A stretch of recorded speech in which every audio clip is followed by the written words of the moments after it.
नमस्कार. ज्योतिष Marathi kitchen and ब्लॉगरमध्ये तुम्हा सर्वांचं खूप खूप स्वागत. आज मी तुम्हाला घरच्या घरी पारंपरिक पद्धतीने तूप कशी बनवायची हे सांगणार आहे.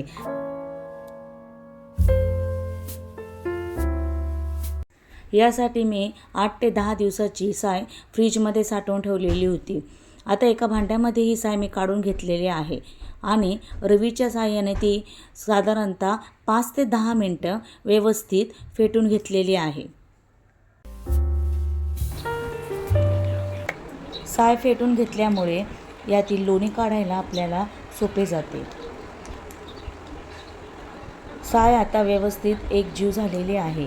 यानंतर मी साधारणतः 1 ग्लास पाणी यामध्ये टाकलेलं आहे आणि आता परत ही सर्व साय फेटायला सुरुवात केलेली आहे.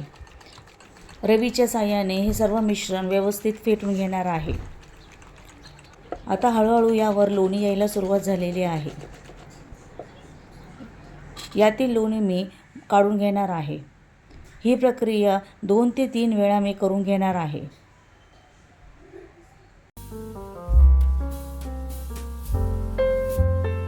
तुम्हाला हवं असल्यास तुम्ही लोणी बनवण्यासाठी मिक्सरचा वापरही करू शकतात, पण ही आपली पारंपरिक पद्धत असल्यामुळे यातील लोणी हे व्यवस्थित निघते.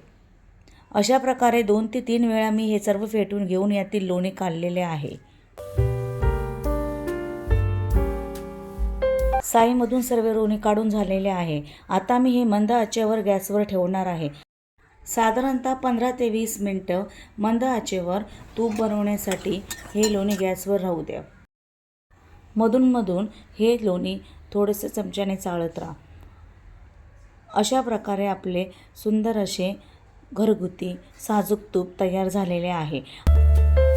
मार्केटच्या तुपापेक्षा घरचं तूप हे नक्कीच हेल्दी, त्याप्रमाणे चविष्ट असतं. ही रेसिपी तुम्हाला आवडली असल्यास माझ्या चॅनलला लाईक आणि सबस्क्राईब करायला विसरू नका. धन्यवाद.